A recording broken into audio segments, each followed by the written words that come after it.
Ladies and gentlemen, we got to the finish line, the finale episode of Power Book 3, Raising Kanan, the conclusion, the finale of season 4. We already know season 5 is on the way next year, which we'll talk about a little bit towards the end. This is episode 10, Gimme the Weight. It's your boy Lucas over there, your boy Nigerian right here. We're here to break this episode down, written by Sasha Penn, directed by Rob Hardy. Lucas, how you feeling? Hey, that was an ending. Not gonna read into what that means for me, but that was an ending. Yeah, there's definitely a lot. So we're gonna knock this recap review out. We'll probably come back to you all a couple of days after that, do something with you all live because we have a lot to cover, and I know y'all want to hear it. I know y'all want to talk about it. I hope you all are happy. Ladies and gentlemen, we finally got the introduction of Breeze. It wasn't unique, it wasn't anybody but just being Breeze, nonetheless the nephew of Snaps and Pop, played by Shameik Moore. Let's just start right there. What did you think about the introduction? What did you think about the casting? Well, Shameik Moore is, we're not gonna act like he ain't that guy. So his casting alone elevates a character that I'm gonna be honest, I didn't care about. I know so many people been talking about. I could care less about Breeze as a character until you see who's cast to play him, and you like, oh, now this can be interesting. I think at times it takes for someone who I would consider, especially for his age, a great actor to be portraying a role that really can help define what this character is. So I'm interested the moment he came on screen. I'm like, okay, you knew from the card, you knew everything, who that character was going to be. He gets out the card, you're like, oh, I know he's not playing Breeze.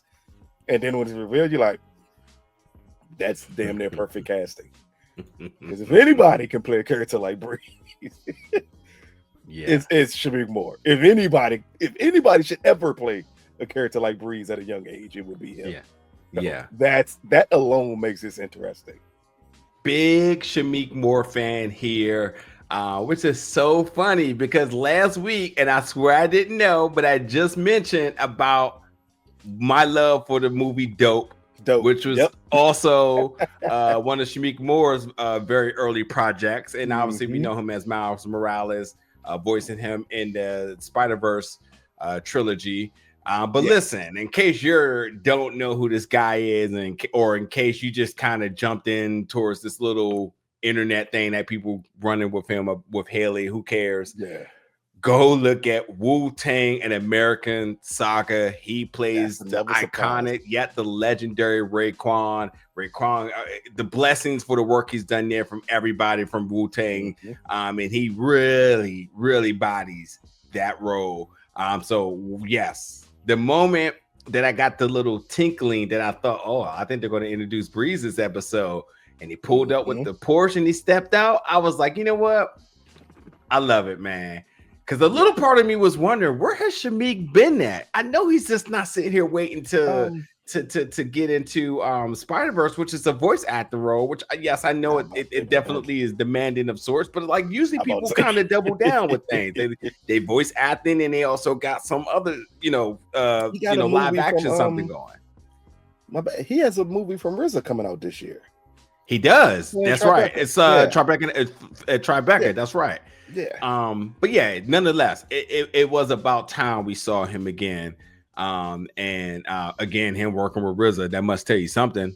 After working with him on Wu-Tang, must told you something. So I hope you all are happy. Let us know in the comments your thoughts about the introduction of Breeze. Bradford for Day, aka Breeze is what the homies call him. And we'll talk a little bit more about him towards the end. Would be a nigga named Bradford that would say, nah, I'm gonna be called Breeze. So much to really talk about with that. But yeah, like I said, we're gonna come to you all live. Don't worry about that. We're gonna have a lot to cover. All right, so let's get into tonight's episode, and we're starting off at the top with Kanan just completely losing it. And there's a lot of back and forth between these scenes, but we are going to take them one at a time, and then we'll talk about them in their entirety. But Kanan just losing it, and Juke being there for him, watching him. I really did appreciate that. This, they're cousins, but brother-sister relationship because of how they're raised. And a lot of us know that. I was raised with my older cousin, and although we were cousins, but it was definitely raised like we were brothers per se. So I appreciate seeing this where Kane is losing it, and Juke is, of course, the person that has to be there for him. But then we go to Unique spot, and this I have to say, where I felt like maybe me personally, I haven't given Joey his flowers this season, but this to me was really an indication that we were going to be in for a performance tonight and a fantastic episode. Because although it is a change of words that he's throwing at Rock and Lou, it's just Joey being Joey, really bringing Unique to life, to the Unique that we know he is. He's cocky. He's always going to have a lot of words to say, whether they're valid or not. But it's just the idea that like he wants the attention. He's an egomaniac at times, and I did like that they sort of gave him that platform to say, now here, bring Unique out. Let's not the whole everything he's been going through. Let's bring the Unique that we know out. But anyway, picking up right where we left off from last week episode, at the conclusion is Rock, Lou, and Unique. Now, Unique did say a lot of choice of words here. Your shit as say your shit as a hustler, your shit as a mother. He also had to let every shot in the world. Every shot in the world, every one of them. Also had to let Lou know that he had sex with his sister a bunch of different times. Even got the fact that like she calls me daddy. And then questions Lou. Say, when did your punk ass get back into the game? But if there's one thing about Lou, and there's one thing about me, that what matters most is family. And that's where Lou's gonna go. Because wherever his family go, he go. Automatically makes Lou the most dangerous person in all of power history. Because when he calls upon family and that skyline and that challenger pull up.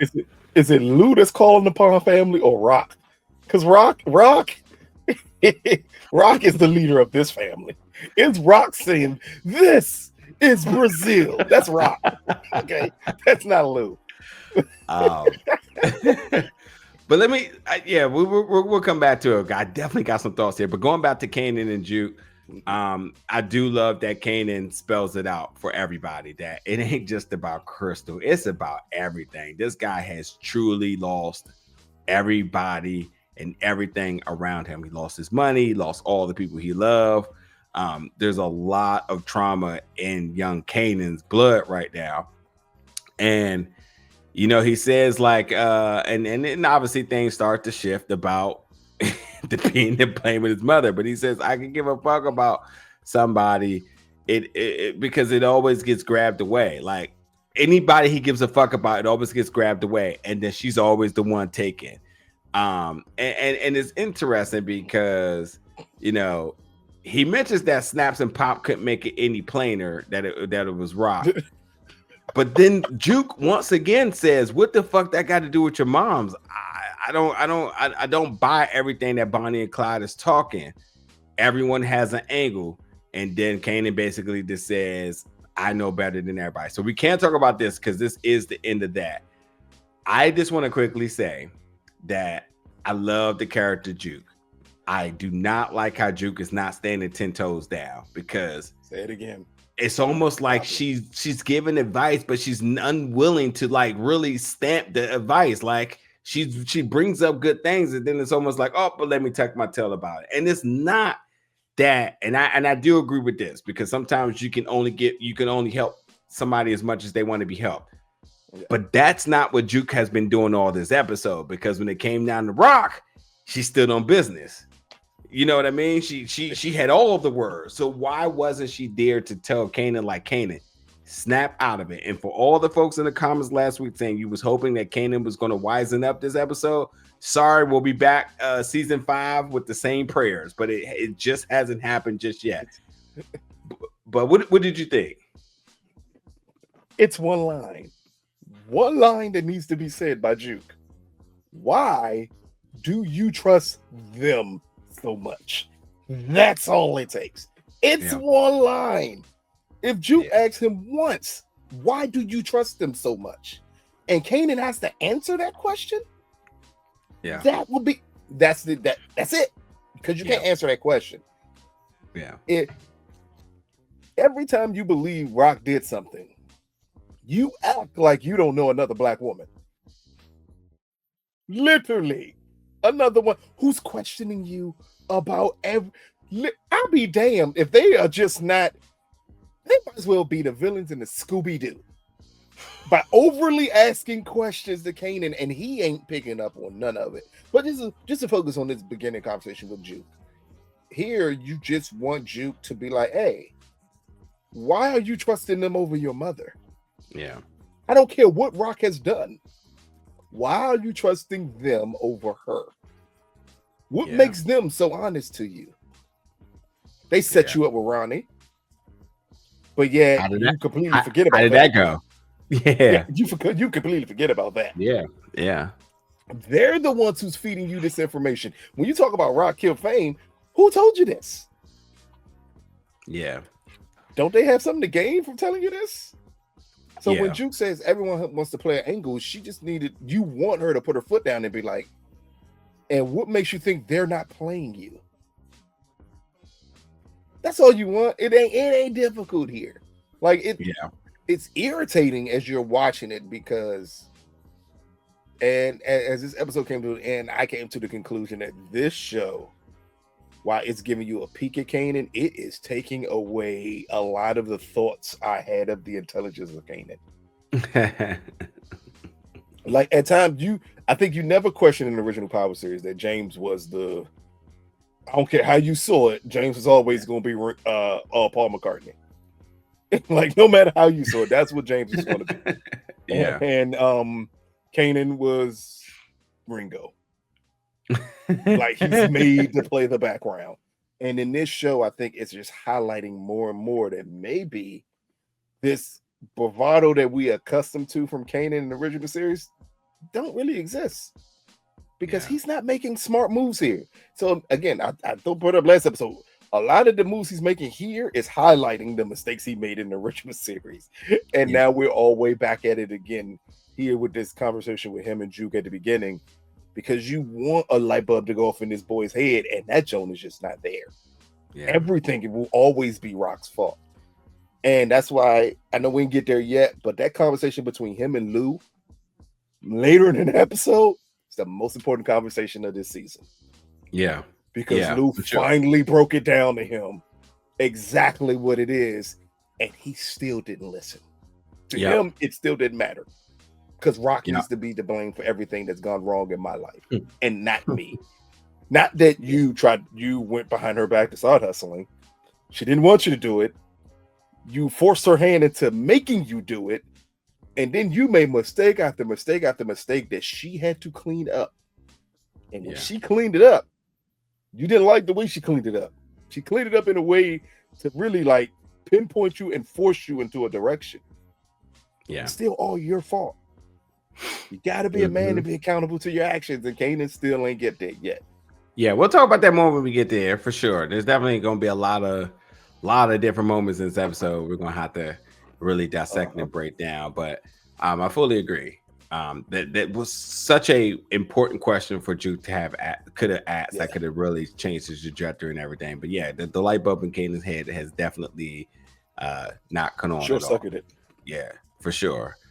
But back to Unique, Rock, and Lou. So Unique talking about, you really came in here with think you were gonna tell me what to do, and then he has to throw more sex talk in there. But then Rock lets Unique know you have family too, and I can get them. You know, just to be very clear, I listen. I can make moves too. You know, but here's Unique talking about Kanan came in here talking about he want to work together and trying to use that against towards Rock. And he is doing a bunch of talking because he, bringing up the friend of my friend is my enemy, or the enemy of my friend. I never get that statement right.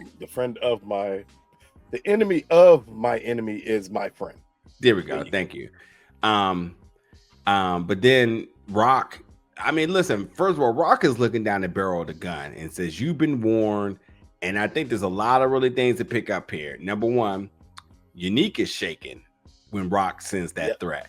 There's a, I don't know, and I think it's very intentional. The second thing I would say is when they walk out and Rock calls the hit or the move, the play, to say, "Go get Pernessa, Lou," and Lou smiled. Like Lou was like, "Yes, I'm down for this." And it's interesting because Sal Vitelli's wife later on said, "I thought kids and wives was off limits." Just to let you know, she's there's living by no mafia rules in the rules. streets right now. Yeah. Yep. We're gonna talk about that. Our community, Yeah, in this type of thing, does not believe kids are off limits. yeah. No. There's no such thing as anyone's being off limits. But the last thing I will say is Unique line, because Kanan did not come in there talking about working together. So I thought the moment that Unique whole argument, was starting to become fabricated, just lets you know he didn't have anything to say. He didn't have no real legitimate argument in all of this, because Rock came in there basically trying to squash the war and trying to figure out a way that potentially how they can make money. And he's just like, no, this is because wrestling analogies really, really work well at times with the way they act in this show. I'm going to use one here.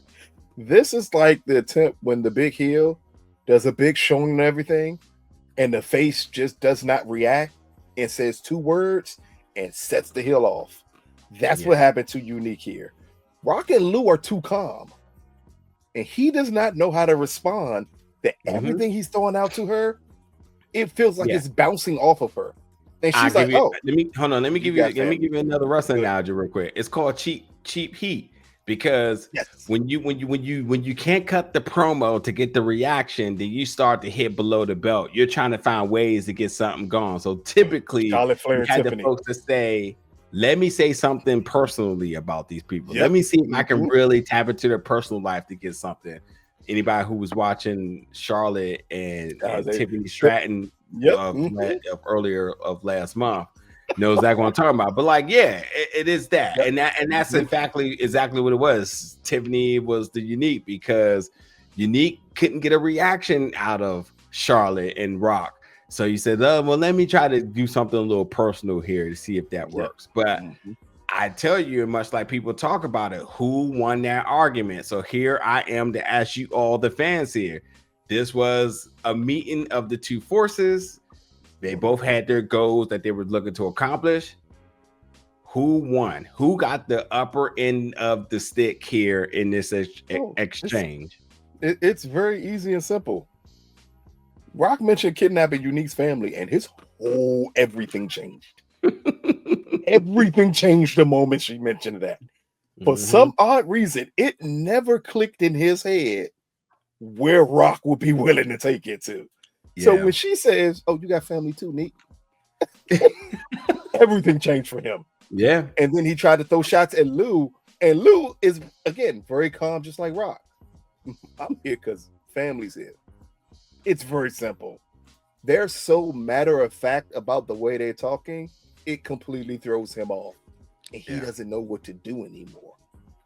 Because that's his thing. Unique is big, bravado. That's all we've ever known of Unique.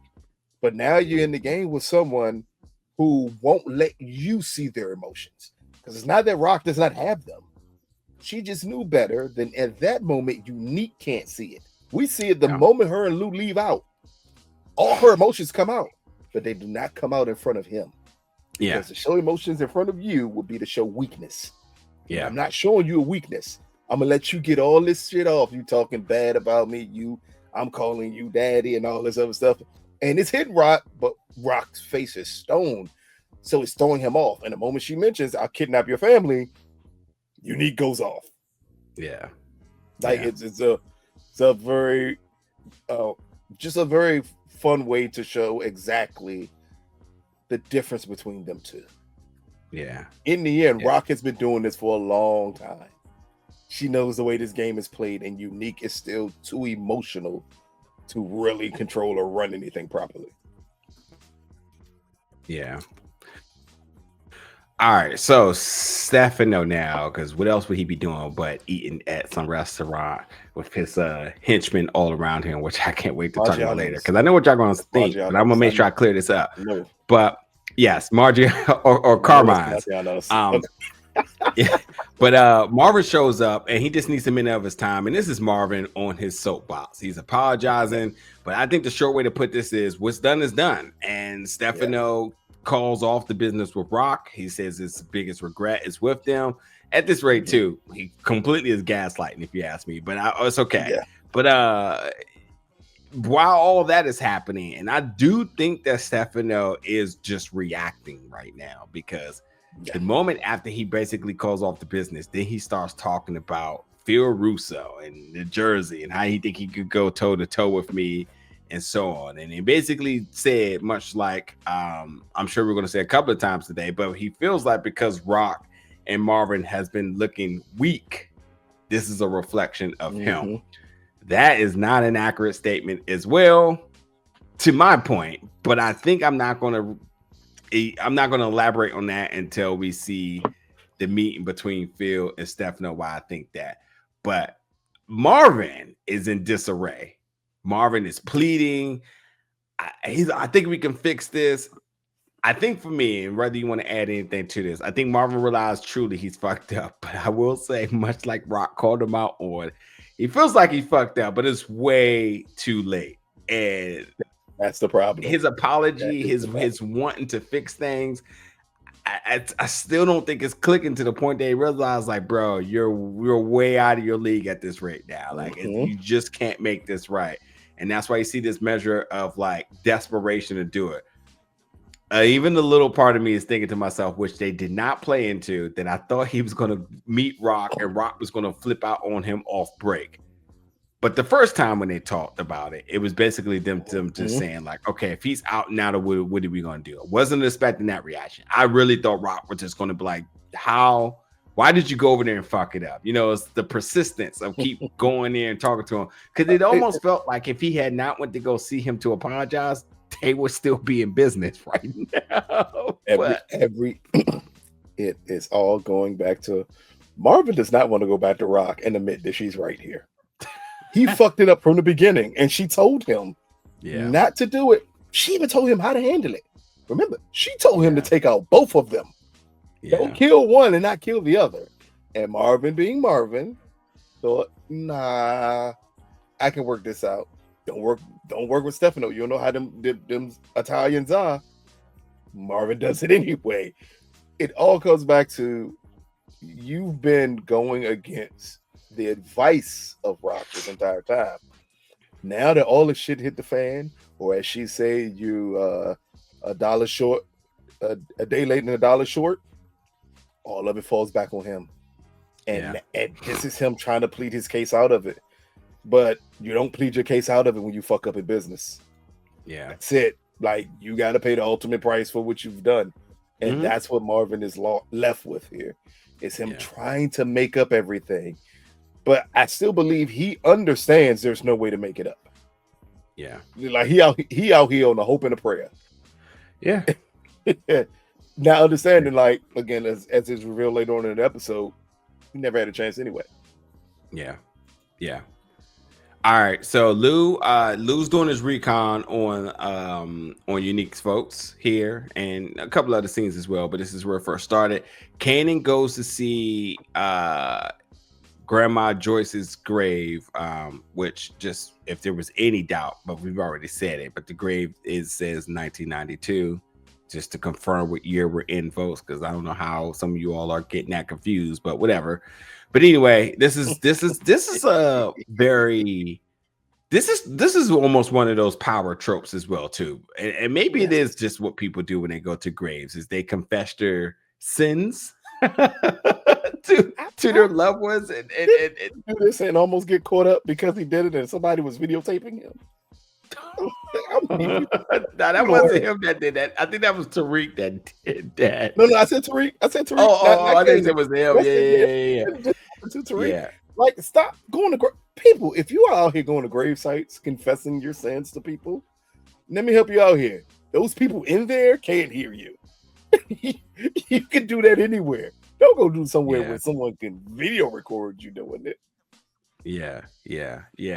But anyway, he basically, I do love this moment of him saying, like, Grandma, I know you said I should respect her and love her, blah, blah, blah. She's my mother, but, you know, you're going to have to forgive me for what I may do to her, on which I may not know what it might be. Next, but so what I might do next. So Lou's still doing the recon.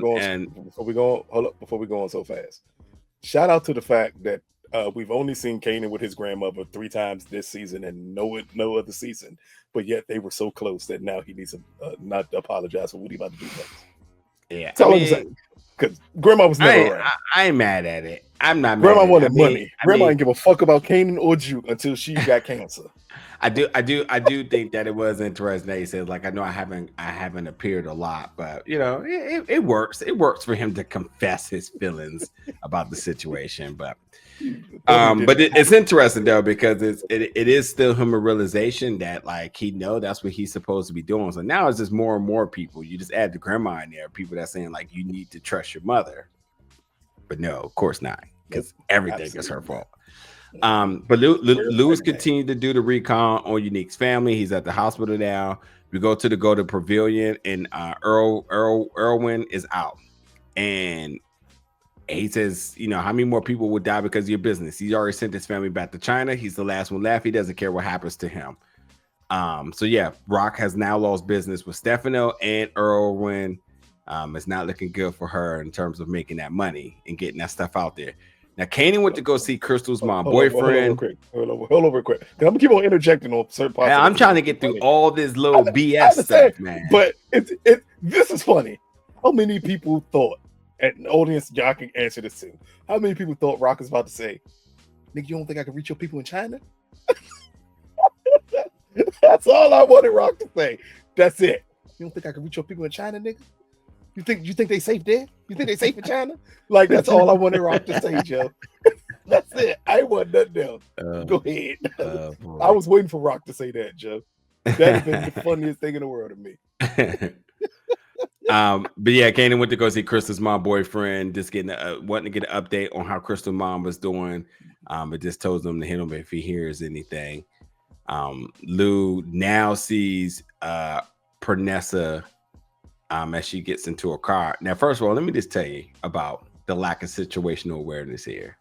Now, first of all, Pernessa is driving, I think that is the Lexus SC300, I think it is. That car is still a banger now. Now, tell me you're dating a dope boy without telling me you're dating a dope boy, which is cool, because that's what they do. You hook your baby mom up so people know. But not after somebody just laid the threat to your baby mother. And clearly there was a concern about her, because guess where she's not staying at right now? Her mother's house, where she's been this entire time, which was the easy spot that they already knew where she's at, and they would have just found her. So the fact that she's not there and she's in some other place, which happens to be the place that Unique got for her, and got the boy taking care of the mother because he moved her for reasons.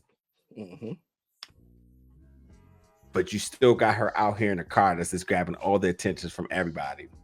So I just got to say, all of this is basically on Unique. I mean, what was she supposed to do? Guess a beater, contour, a 92 Honda Accord. Never. And never. Okay, but we seen Marvin and them driving beaters when they had to get low key. She should not be in that bright red Lexus, bro. But that's she's not a dope boy though. You know what I mean? Like, she's a baby mama. No. Hear me out. Unique moved her from her mother's house because he knew the block was hot and he had to protect her. And he said, "You not leaving here unless I tell you." But she did leave, by the way. I think it goes a lot to. This is also the nigga who wears gold chains, multiple of them everywhere he go. Yeah. Nothing about him says modest. Yeah, for sure. That's why. Like, I get he would want to do that for her, but like he told her don't leave unless he told her to. Because she left anyway. And now that you've already had a threat to your family and your son at that, and now she's just out willy nilly in a bright red Lexus. Here's the problem, though. Do you think Unique told her it was a threat? Everybody knows. Do you think Unique told her it was a threat? Though? I guess. Because Unique ain't sharing information. He still could have. He ain't sharing information. We know he's not sharing information with her.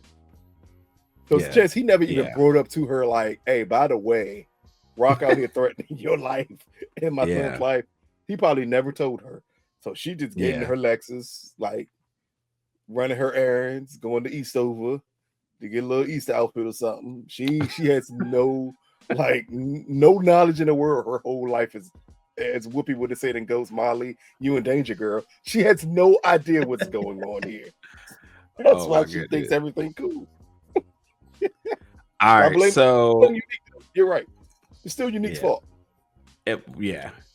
So Juke goes to a pizza spot. Detective Garcia walks up on her, want to get more information about Crystal, but only to tell Juke that one of the attendants saw a black woman leaving the scene, and by Detective Garcia's description, from that description, Detective Garcia come to a conclusion that makes her a suspect.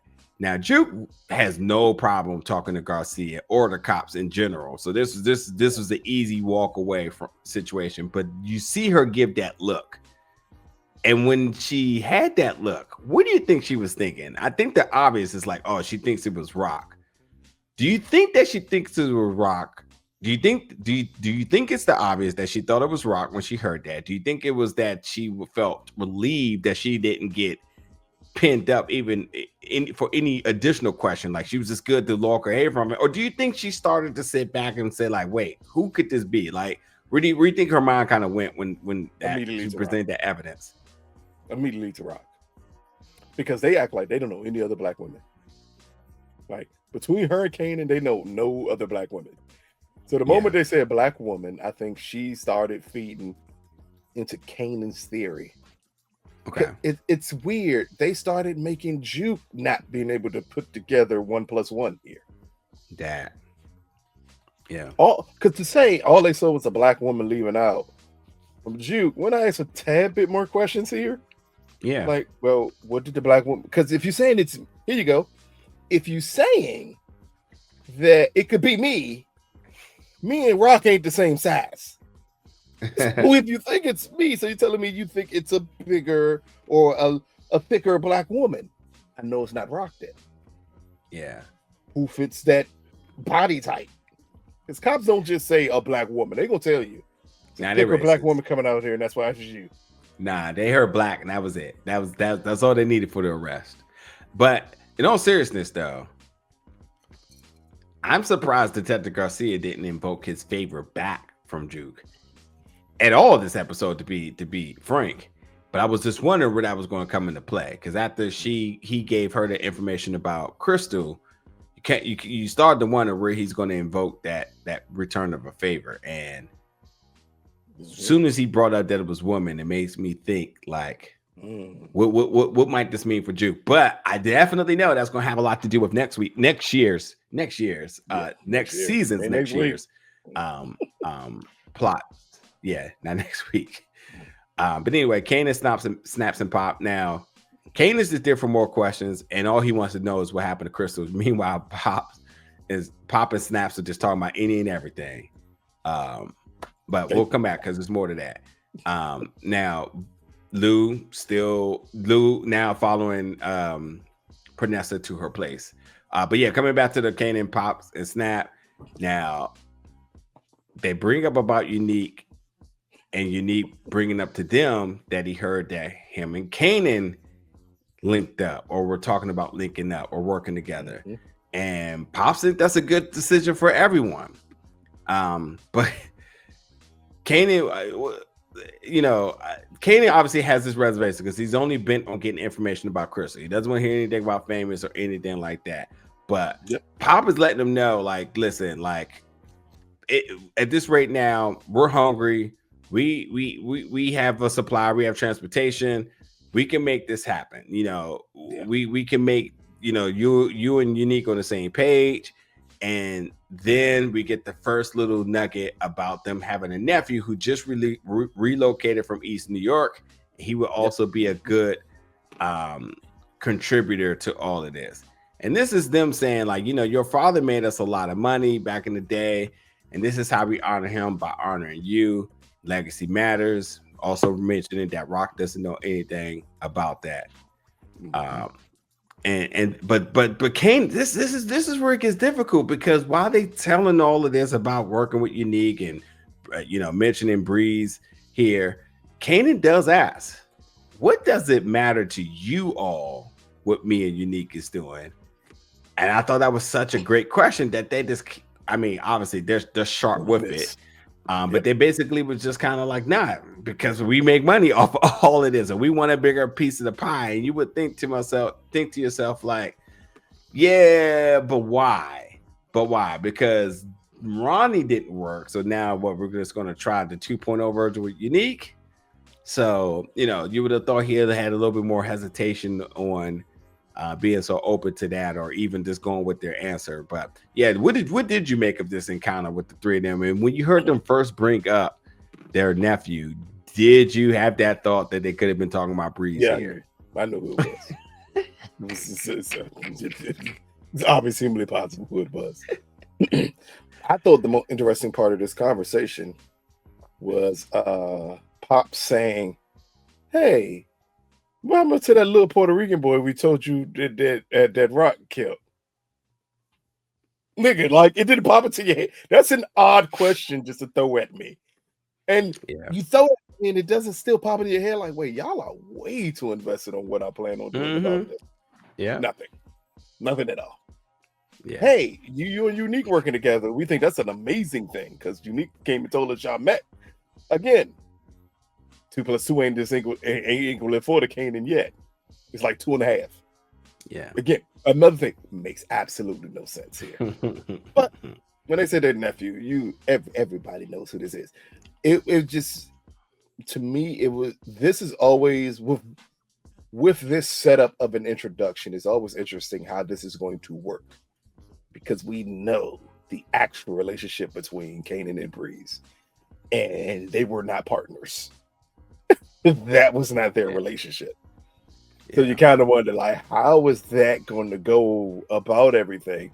Because here it's set up like they will be partners. We know that ain't what happened. Yeah.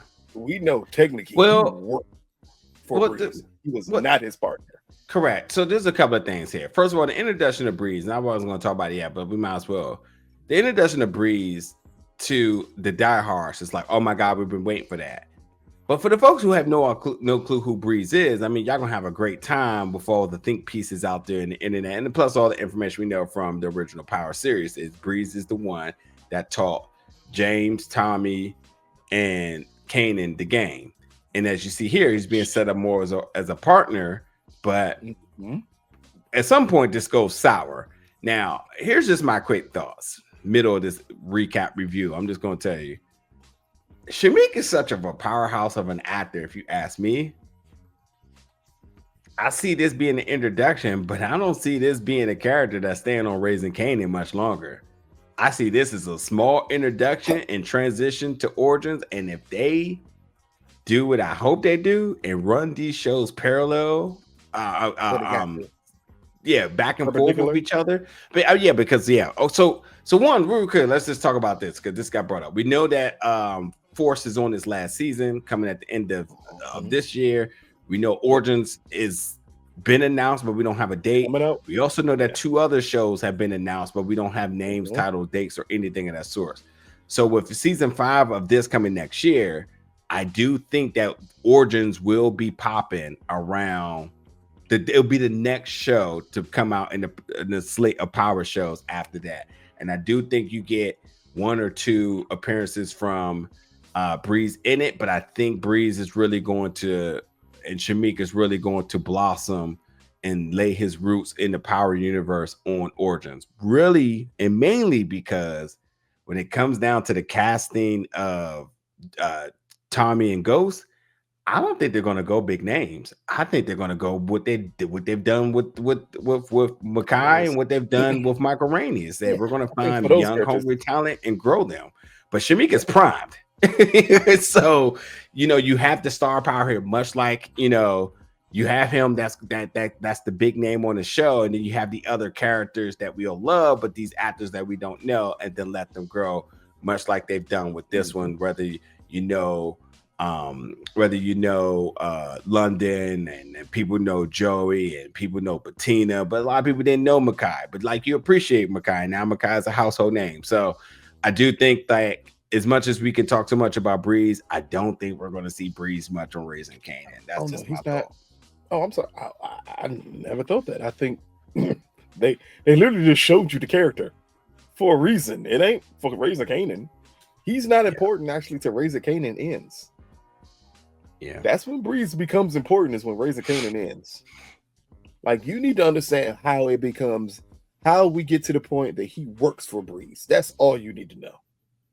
Yeah, because this introduction seems like it would have been a partnership, but they were very quick to say, "Oh, we just wanted y'all to meet each other.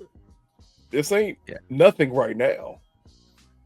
And then they went right back to mentioning Unique, like this is just a quick introduction of Breeze. So I hope people don't get the idea that you're going to see Breeze a lot next season, because that's not necessary. Well, listen, the fans, they're going to have their own thoughts about this one. This is just our thoughts because, y'all thought it was unique. Y'all thought so many theories. I couldn't even keep up with them. But that's just my predictions about what I think is going to happen to Breeze going forward. And the appearances we'll see him with Raising Kanan. Was Breeze. That was a very weird parallel people were attempting to make there.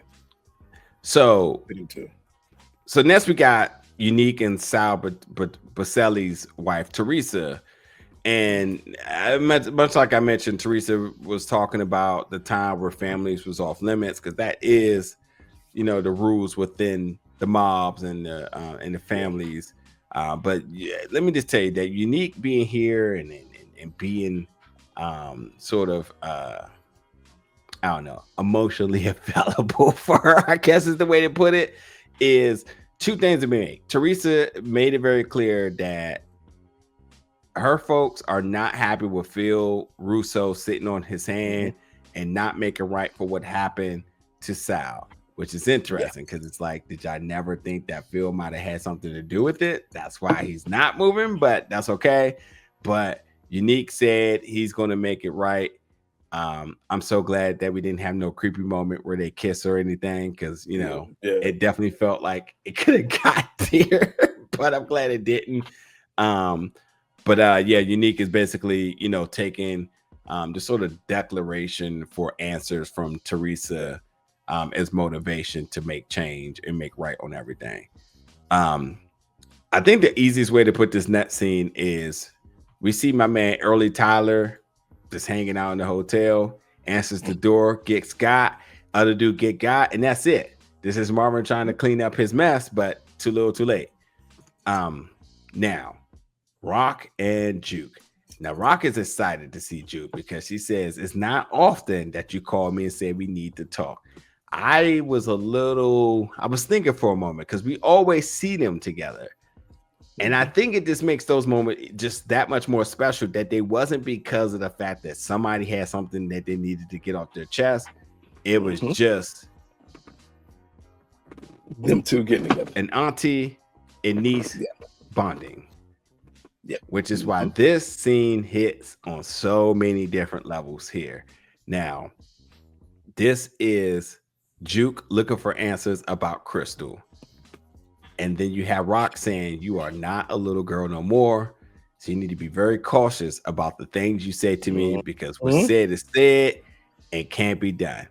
And then we get to see a side of Juke to Rock that we've never seen, where she basically expresses her relationships with her auntie and her being a fly on the wall to everything that's always happened in the house. How at times that she may have felt invisible, but she was there, where she might not have been saying anything, but she was listening. And I think this is such an important push of the needle of the development of this character, because it's saying that Juke is a consumer of every bit of what her family is. She is a product of the Thomas's family. And while we may have not seen her making actions like we've seen her making this season, she's always been taking it all in. It was a lot. It was definitely a lot. But I think the last thing I want to say before I turn it over to you is at the end of this conversation, Juke did say to Rock that she'd rather be like Marvin than be like her. And she said that because much like Marvin jumps into things without seeing where he's going to land. And that's exactly what you are doing.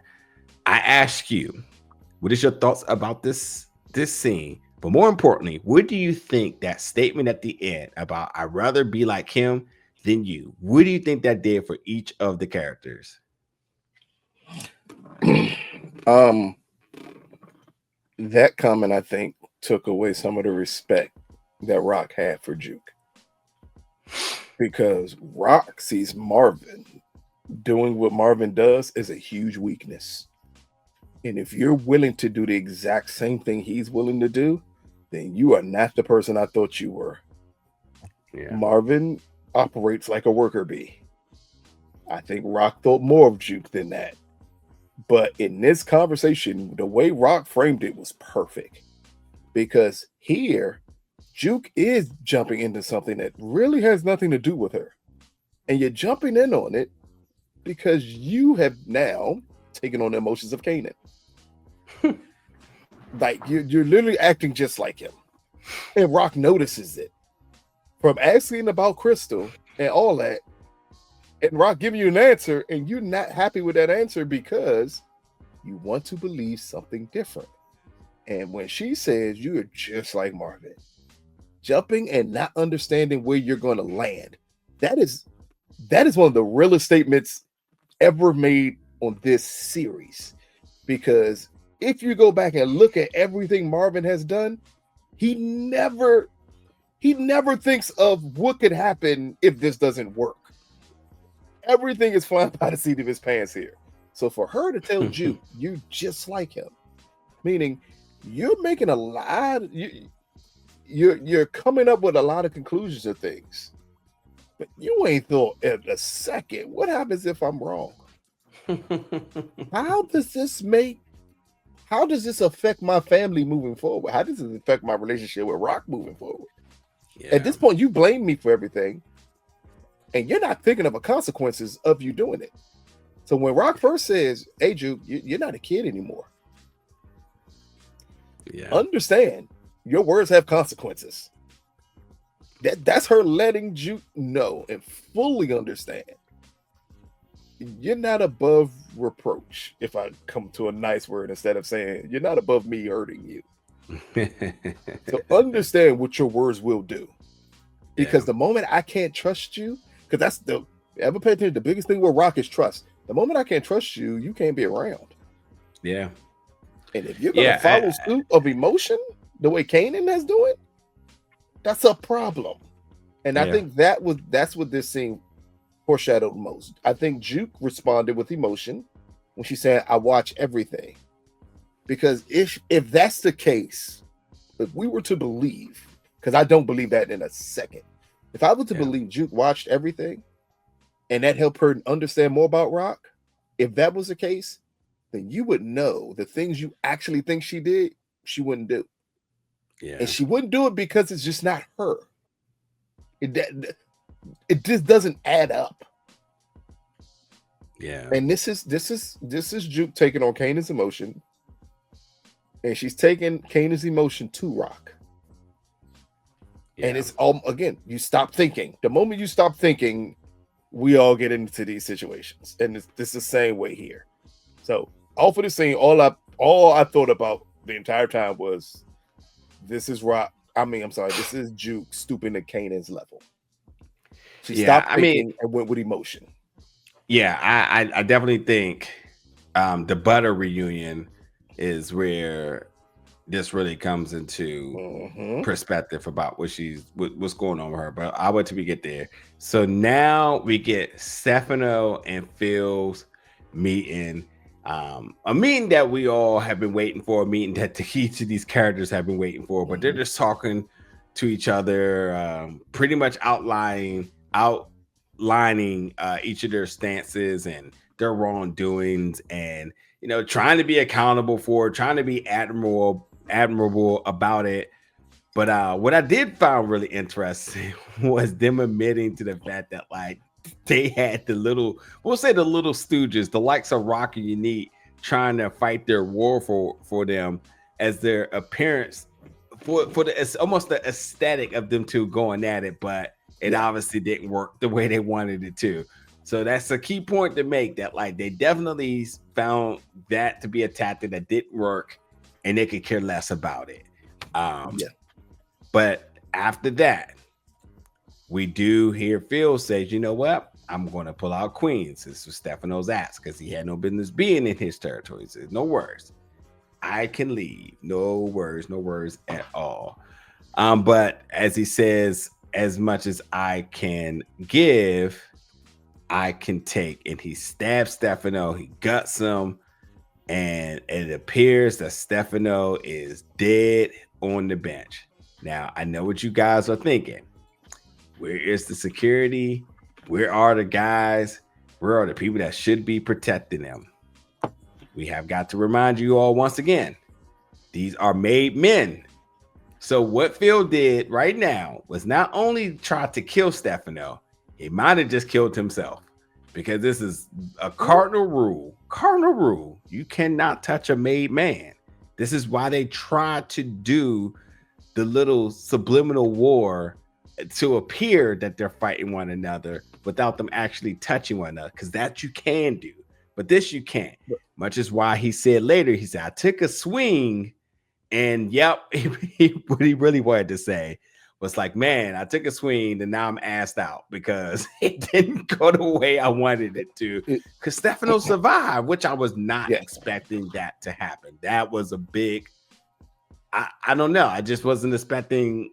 Do anybody ever survive these things? I guess that's what I was thinking. I mean, it works two ways here. One, I don't think we were 100%, or they played us like you're not 100% sure. They didn't give us a long time to contemplate. It was like two scenes later. It's like, oh, he survived. That Saul, that Paul and Stefano set up Saul. Like, that was the big part of their conversation, is saying, by the way, I only took out Saul because you asked me to. Mm-hmm. So that's like, oh, that changes everything, because that means you're technically working together. Yeah. For anybody's question why security wasn't around, because them two weren't supposed to be meeting with each other. Yeah. So there would be no security around, because it needs to be hidden that they're meeting with each other. Stefano says at the moment he sits down, if people would have found out we were meeting here, we both would be in trouble, because they both would be killed if someone found out they were meeting. So the goal of attempting to kill, and the point, it was an attempt to kill Stefano, is a problem. You stabbed him once. You're supposed to stab him multiple times. Kind of twist it a little bit, though. But nah, you need to stab multiple times of stabbings, like not just one, because one you can recover from. Clearly, that is the case. So now, yes, it's about to be a war, because you attempted to kill Stefano, he didn't die. Like that's a huge problem. But here, this conversation was just to let the audience understand that Stefano having Marvin do what he did to Saul was only a setup, because that's what Paul wanted anyway. And that they were working together, and they were using the blacks to do their dirty work, which is normal for Italians in these mob situations, where they use the blacks to do their dirty work. And now it backfired on both of them. So now they're like, oh shit. The blacks are now the blacks are now causing more problems than good. Like that's all that's the blacks here between the two. Hey, damn it, niggers. South Park said, this is Operation Stand Behind the Darkies. Let's see. Let's see what happens. Mm-mm-mm. All right, so here's the scene that you would want to talk about. This is Lou and Kanan at the club. Mm-hmm. Kanan's surprised to see Lou realign with his mother, but Lou making it clear that there's one thing he's always going to be about, and that's family. But he also talks about accountability of him making the decisions of his own and standing by them, and admitting, much like he talked about, he admitted that he killed D Wiz. He said it was me. And Kanan talks about, like, when you do the things and you admit to them, and whether you want to, come to terms with what you did or you have some measure of regret, as a man, this is what we do, But then he talked about how his mother euthanized his grandmother because he couldn't do it and Marvin couldn't do it, and said that she is more man than any nigga that you know. Which is, man, it's really deep. And I do love how they made that make sense about the two of them not being able to do it, and yet they respected her for being able to do it because they were selfish and she wasn't. And Grandma Joyce asked to be, relieved of her pain, and this was the one that was able to do it. Kanan got a big lesson about what it means to mature, what it means to be a man, what it means to be accountable and responsible for your actions, and whether he grasped it immediately or whether this is something we see run through his head later, which we know was definitely not tonight. What did you think about him really laying it all down for him, and how do we think this is going to shape Kanan for the future? To this day, I'm still questioning why the hell is he so mad at Rock for D Wiz when Lou is the one that killed D Wiz, and he just breezes over that every time. Yeah. Here, the conversation here was important because it was Lou letting Kanan fully understand. In the end, family is all you have. You can't trust anyone else here but family. Yeah, and everything Kanan was saying when Lou said you need to be a man and take accountability for your actions, that's Lou telling Kanan, everything that's happened is your fault. Like, everything that's happened is your fault, but you're looking for someone to blame.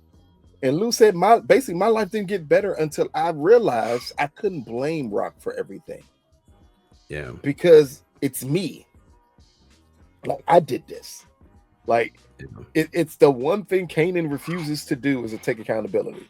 In the end, if we think about it, D Wiz only died because of Kanan. It's Kanan's fault D Wiz died. Right. Much like Kanan what Rock said. Yeah, it's Kanan's fault Famous died. It's Kanan's fault 100%. Once you kick Famous out and all of that shit started happening because of his back and forth, that's why people thought Famous was a snitch. It's because of what happened between him and Kanan. That's why Snaps and Pop killed him. They weren't going to ask questions if Famous was a snitch. But once that blew up with him and Kanan, it was like, oh, so the streets are going to say you're a snitch. He got to die. That's your fault. Yeah. Everything that happened with OC, your fault. Like, this it's a pattern here that Kanan refuses to see. Like, all of these people, when he says everybody around me dies, but they're all your fault. Until you're willing to take accountability of your actions that led to these people being killed, what good are you? Yeah. As Lou said, this is what happens when you have to be a man. These are the things you have to deal with. Crystal was dead because of you. She's dead because she got connected to you. No other reason. So understand everything you do has consequences. And can you deal with the consequence? When Lou looked at him after telling him about, or them talking about D Wiz again, and Lou said, and that's it right there. That's what being the man is. Of understanding to deal with the consequences of what happens. And Kanan still refused to deal with it. So when Lou breaks it down like, hey, me and your uncle couldn't kill your grandmother, which is her wishes. This is what she wanted. Instead, we put it all on Rock. Because said, you know who wouldn't do it? You know who had who wasn't selfish and could do it was Rock. Yeah. So, like she always does, she put it on her back and she dealt with it. Yeah. And that's the one thing Kanan don't get. And he still ain't getting yet. Like, again, I've said multiple times this season, it's always easy to throw shots at the person who's willing to take them. Yeah. And Rock is willing to let him do whatever, or Rock is willing to be his villain. Yeah. If it means that he will do better. And this was Lou allowing them to know, technically as a family, we've all allowed Rock to be this. Because we couldn't do it. And that's what makes her the realest nigga you ever know. Because she's willing to do it. And not complain about it. Rock complains about actions not being done. She's never complained about the burden that they put on her. Yeah. All right. So now we get a Butter reunion minus Crystal, obviously, because she's 6 feet under. But the manager's there, and they're just checking up on everybody after Crystal's death. I thought this was a dope scene as well, too. But what's happening in this scene is while we see Aisha sort of, there and kind of contributing to sort of this moment of just reflection of the group and, and just taking moments to think about Crystal, Juke just doesn't seem invested at all. And while their previous managers asking like, "Hey, Jukebox, what's going on in there?" And I really do think effectively she was able to really hit Juke in a way that she may not appreciate it right now, but I think she may think about that. Like this manager that definitely didn't appear that she cared about them some time ago. Nope. Definitely has a heart, and was doing her best to try to connect with Juke to kind of see what was going on. Yeah. I don't want to spend too much time here, but do you think that this is going to play a part into Juke's sort of arc later on? Nope, because then what's the point of this scene then? I think it has more to do with the relationship between Aisha and Juke. This just gives Aisha even more of a picture of who Juke is becoming. Because now when she sees it through the outside looking in, meaning she's seen it through someone else's eyes of Juke being this way, I think maybe it helps her understand who Juke is. Because Pebbles never cared about TLC. This whole thing just felt like it was fake. He never cared about TLC. You stole our money. We made waterfalls and we get a dime of it. Butter came and went. I love how she said, "You know what? I'm still invested in y'all." Bitch, how? You killed the group. You weren't invested in nobody. Just because Left Eye died on the plane don't mean you get to come back and act like you care. No, that's not the way this works. No, Pebbles, you can't come back and care now. That's all I'm saying. All right, so now we get the scene with Rock and Marvin, and this is them establishing that Stefano is out, so they're out dry. And Marvin gets his coin nickname is $1 a day late, $1 short. After he now has killed Early Tyler, but we'll point she's been told to do this. So, but while Rock is calling Marvin out, Marvin does say that you're not perfect either. And yeah, Rock wasn't hearing none of that. Rock lays an onslaught of words against Marvin, his wrongdoings, his immaturity, and so on. But what is interesting is how Rock does take what Stefano said about Marvin wanting to step in for the business and use it against him. And of course, as we know, Marvin did not even say that, and he definitely didn't at any point consider it when Stefano brought it up. And he, as you can see, he was very passionate with that when telling Rock, like, I'd never considered that, he's flipping this, et cetera, et cetera. And while amongst many other things that Rock has said, she did bring up that, Marvin, you are upset that your baby sister is the one running things and has surpassed you. All I'm gonna say is Rock is responding 100% emotionally right now. While there is truth to these things, but once you leave out of the door, because Marvin dismissed himself and she's still yelling through the door, that just meant she had some things she had to get off her chest, and somebody was going to hear it. And at this rate now, it was going to be Casper the ghost because there was nobody else in that room. But this is the payoff for what we've been waiting for when she found out that Marvin was working with Stefano behind her back. Yeah. This was the payoff of it. And we knew it was coming. Because the moment Stefano planted that other seed in her head, she's immediately going to go to, then why did you work with him behind my back? If what he's saying is lying to me about you. And even if he's lying to me about you, it still has nothing to do with what I think you really feel about this. Yeah. So I mean, it's a very interesting thing for her to say here. And yeah, she's 1,000% emotional because it almost feels, it's weird with Rock and her brothers. The couple last seasons, we realized she didn't think she could trust Lou. It has now switched. Marvin has fucked up over and over and over. This has been a year where Marvin just fucked up altogether. He's made every mistake humanly possible in 1 year. And he never decided to come to her and tell her the truth. Yeah. Would this conversation happen if he'd came to her from the beginning and said, hey, I'm working with Stefano.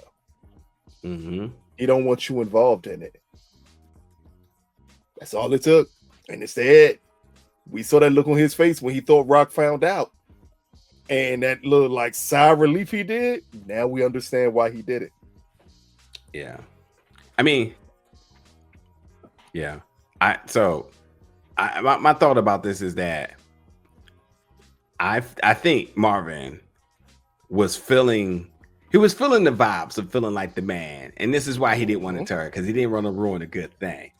So he was going to coast over that as long as he could, but yeah, he had no business doing it.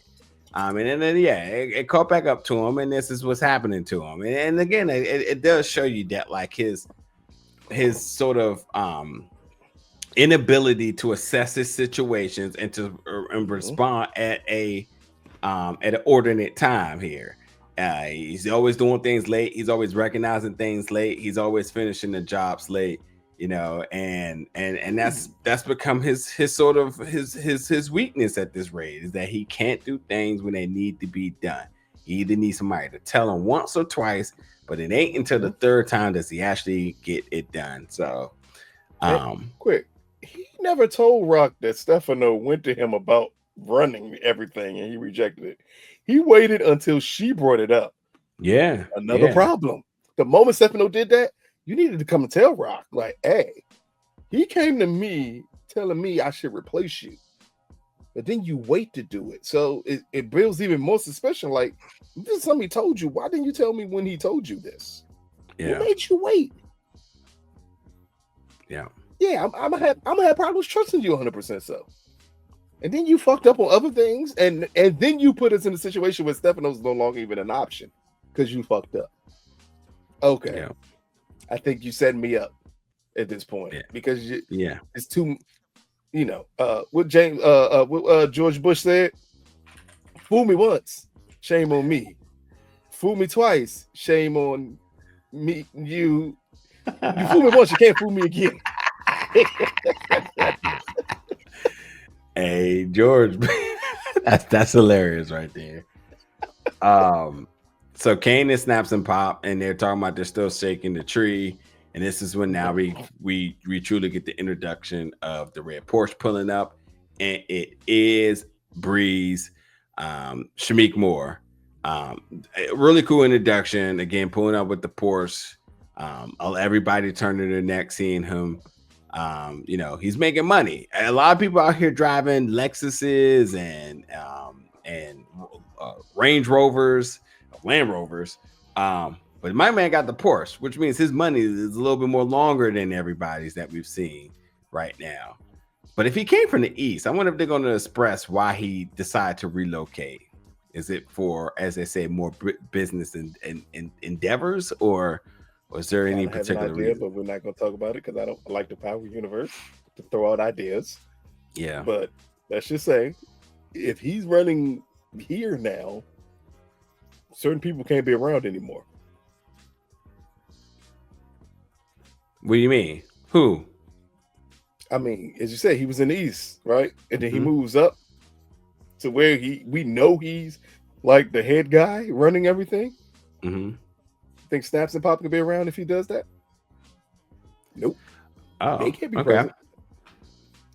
All right, I forgot to mention that Juke and Aisha did this trauma bonding, and Aisha is telling Juke she should come down to Spellman. But one thing Juke said is that my dad never leave me, and I can't leave him. So makes it very clear that she's staying here as long as possible. Although we know she ends up in DC at some point. DC, yeah. But so Trinity instead. Man, did she? I'm going to Trinity.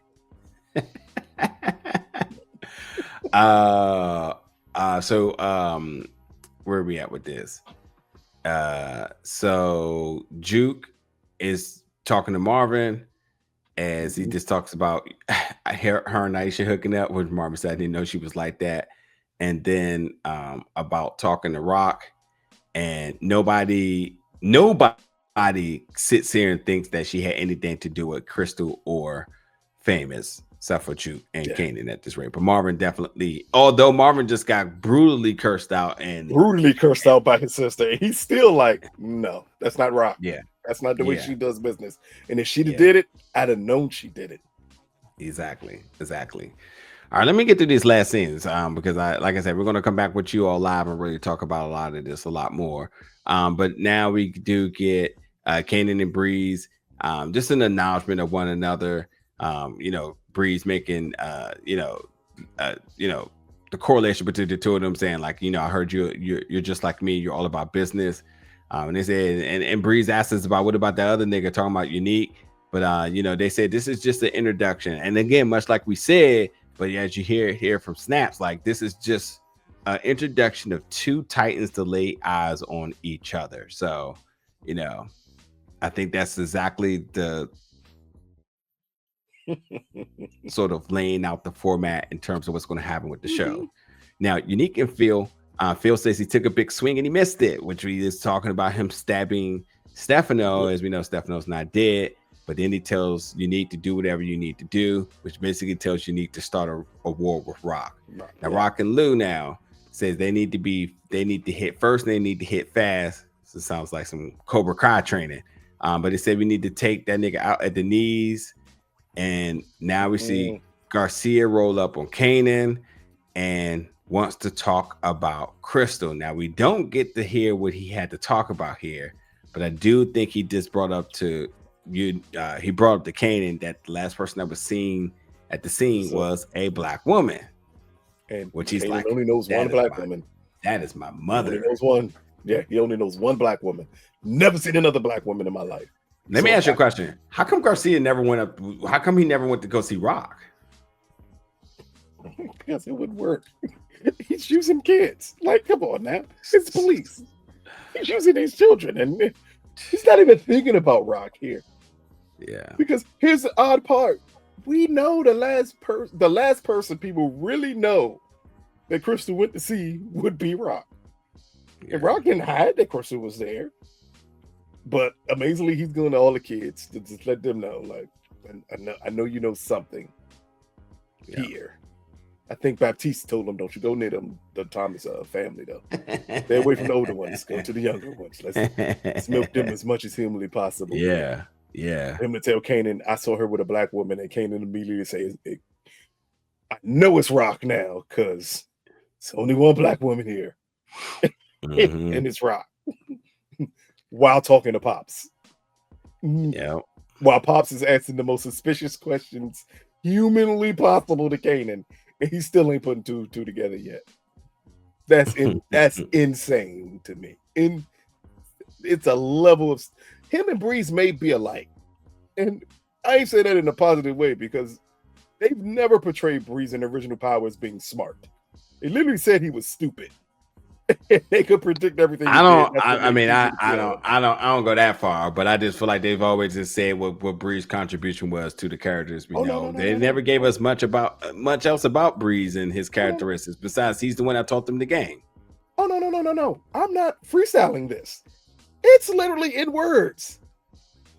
James and Kanan say it in words. Kanan says Breeze was stupid, and it was easy to pinpoint him because he did the same thing every day. And James said the same thing. James said he wasn't the smartest person to deal with.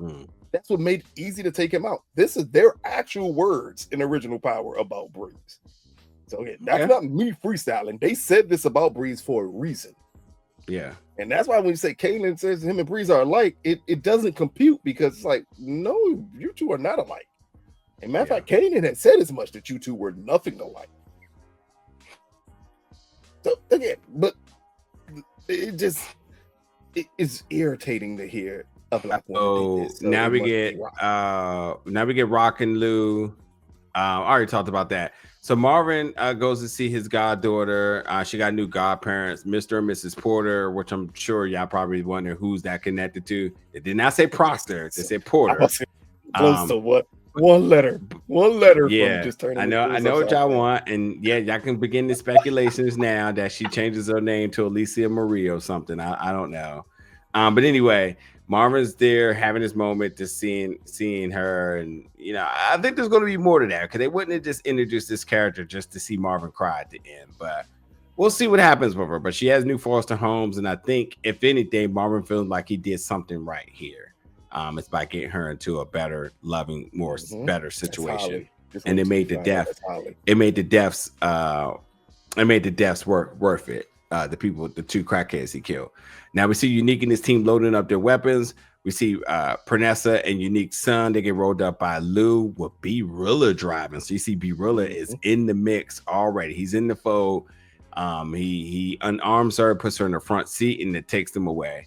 Now we see Kanan, who is just basically shaking at this rate and irate with Juke, and all Kanan need to know and hear that he heard it was a black lady leaving the apartment, and he knows now it is Rock, and tells Juke, if you're not with me, you're against me. But when that happens, Juke grabs her phone to make a call. And why am I drawing a blank? Who did she call? Never showed. They never showed. Who do you think she called? I would have assumed she was calling Rock. Was that who Rock was on the phone with when she said, I gotta go? No, because she was laying out plans. Unless Kanan has Tariq's car, that would be humanly impossible. So I'm super confused. I told her that she called Rock.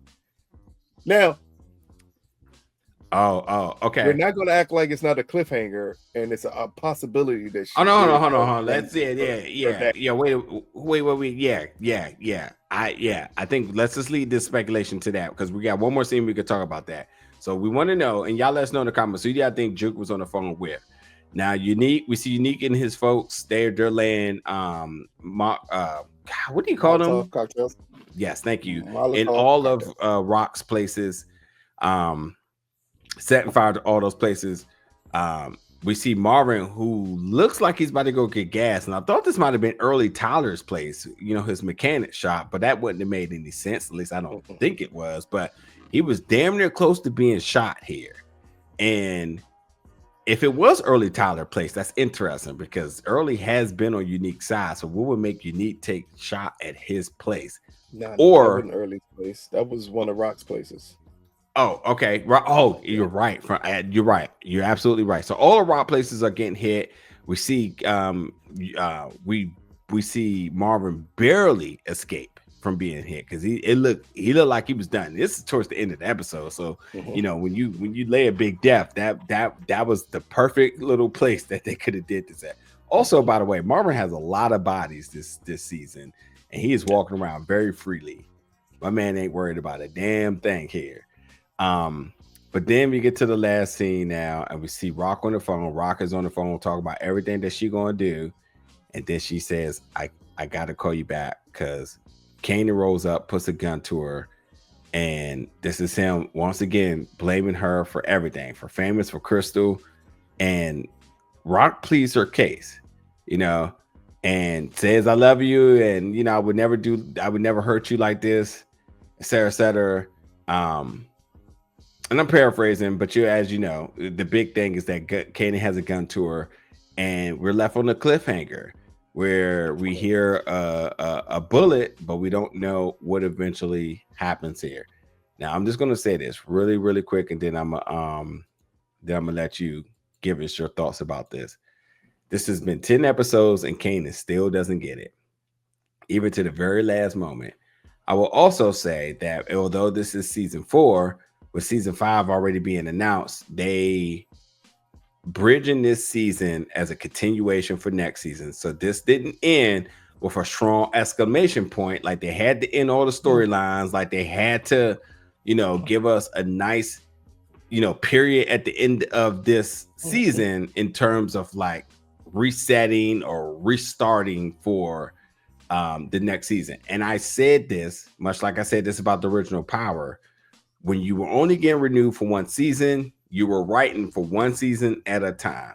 But once they started to get renewed for multiple seasons, then you started to see the story open out longer, and you can get commitments longer, and you can tell the stories longer, which is why Pop and Snaps are still here, which is why you're setting up things for Origins, which is why this is definitely left on a cliffhanger where it's going to pick up on next season. And then the other thing is that like with them doing this, like it only sets up for a season premiere to be so much more explosive because they exactly know where they want to tell this story with confidence instead of them hoping that they continue to tell the story and not know what they're going to be able to do. And I also think, and this is a speculation, but I think when you write television, I feel like most series do 2 extra episodes after their initial after their initial season. So if they do 8, they do 10. If they do 10, they do 12.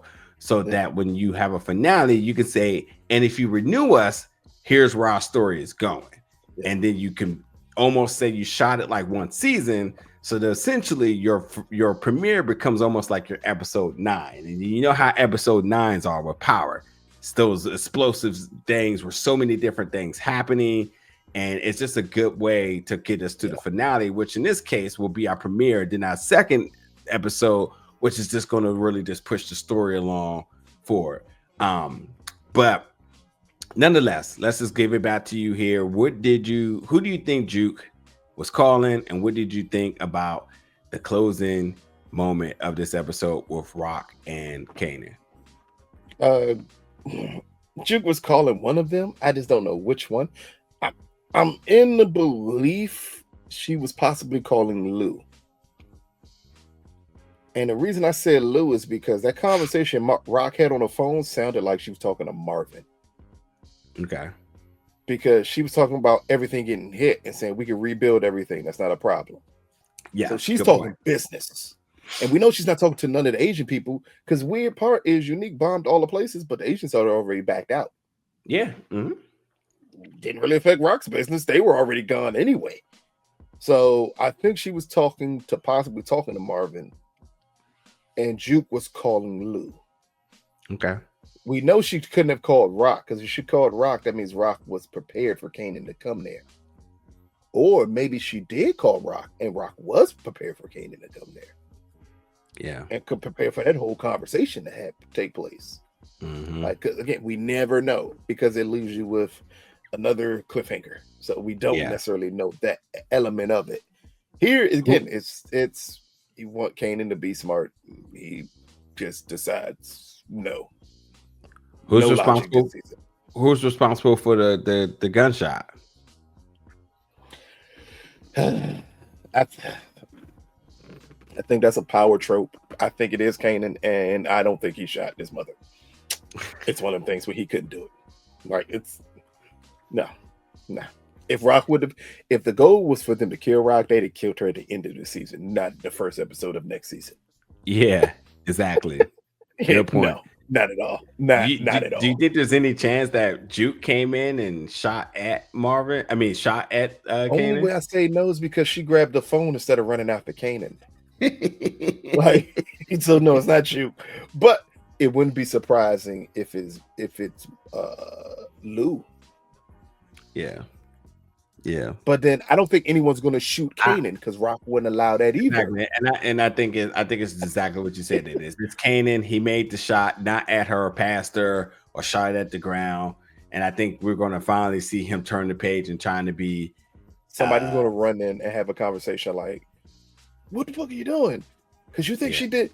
And then everything's going to come out, and they're going to tell him, put piece by piece, who's feeding you. If here's the weird part, besides Juke, Keep in mind, Marvin, Rock, and Lou does not know Snaps and Pop is the one feeding Kanan this information.